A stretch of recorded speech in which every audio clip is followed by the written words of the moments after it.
안녕하세요. 이선민입니다. 개나리 벚꽃이 활짝 피었습니다. 4월 희망의 봄이 참 예쁩니다. 오늘은 오래전에 읽었던 책인데요. 와칭을 소개해드리고 싶습니다. 30년 넘게 방송인 생활을 하시다가 퇴직 후에는 거울 명상 상담을 하고 계신 김상훈 선생님의 책인데요.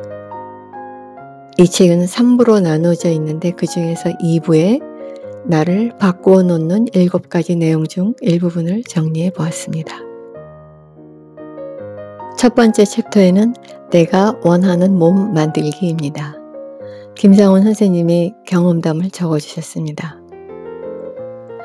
김상훈 선생님과 같이 일하던 여직원 중에 과체중이 되었던 직원이 있었는데요. 김상훈 선생님께서 이런 조언을 해주셨다고 합니다.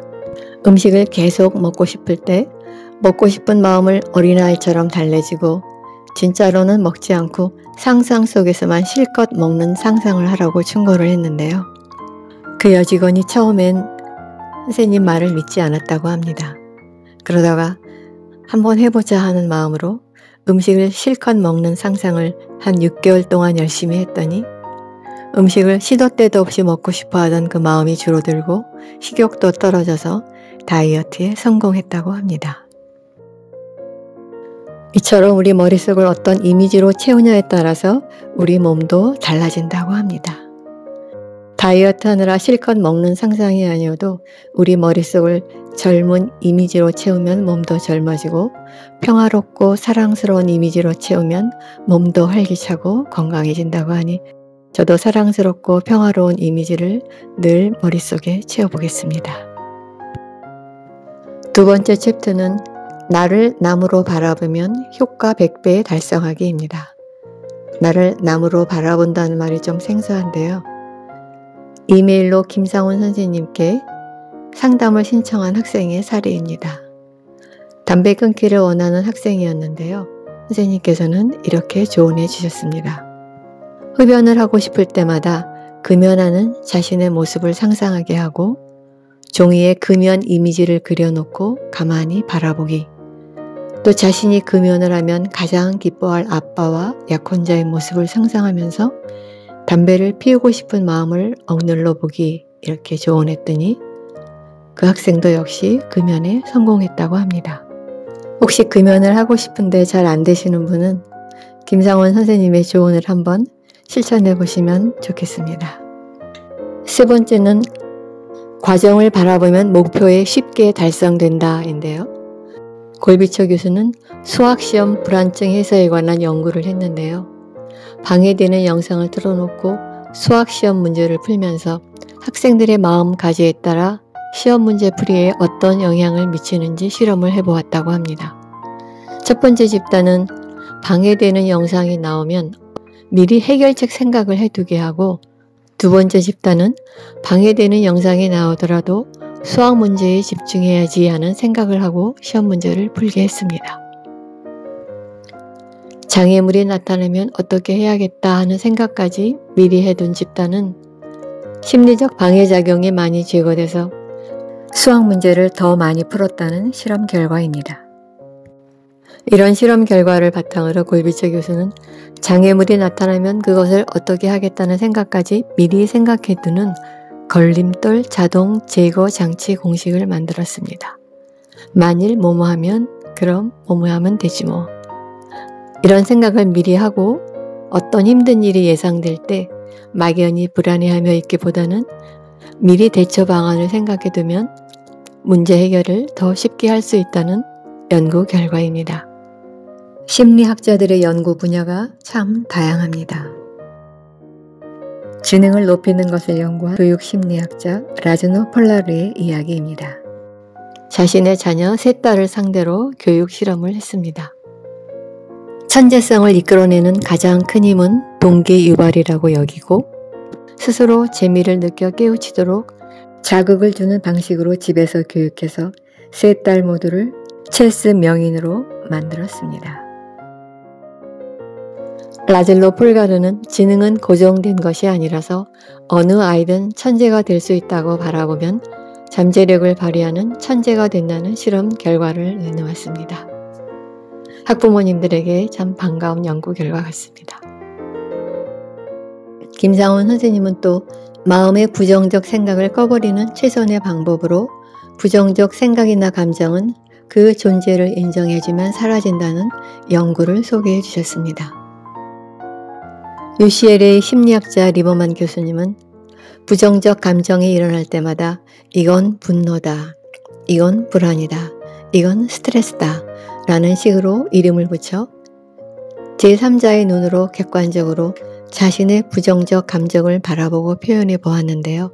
그러면 부정적 감정이 즉시 진정되는 것으로 나타났다고 합니다. 자신의 부정적 감정을 남의 이야기처럼 바라보는 단순 행위가 그 감정을 없애주는 스위치가 된다고 해서 저도 화가 날 때 이건 화가 난 거다, 짜증날 때는 이건 짜증난 거다 이런 식으로 연습을 해보았는데요. 순간의 감정을 잠깐 생각해보는 시간을 갖게 되니까 불쾌 감정이 가라앉는 느낌이 들었습니다. 위기를 기회로 뒤집는 설득의 원리입니다.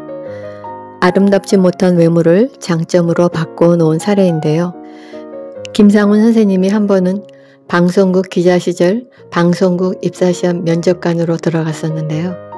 그때 누가 보아도 외모가 떨어지는 사람이 있었는데 그 지원자는 면접관에게 자신이 먼저 이렇게 말했다고 합니다. 제 외모는 타고난 것이라 어쩔 수 없지만 제 끝인상만은 책임지겠습니다. 노력으로 할 수 있는 일, 뒷바라지가 필요한 일, 마무리를 책임지고 할 일은 무조건 자신 있습니다. 이렇게 말했다고 하는데요. 그 지원자는 자신의 약점을 먼저 인정하면서 장점을 언급했는데요. 그 말이 면접관의 마음을 움직여 당당히 합격했고 배치받은 부서에서도 능력을 인정받는 우수사원이 되었다고 합니다. 약점은 숨기려 들면 더 커 보이게 되니까 솔직하게 드러내고 약점을 보완해주는 장점을 언급함으로써 상대방을 설득하는 지혜로운 방법인 것 같습니다.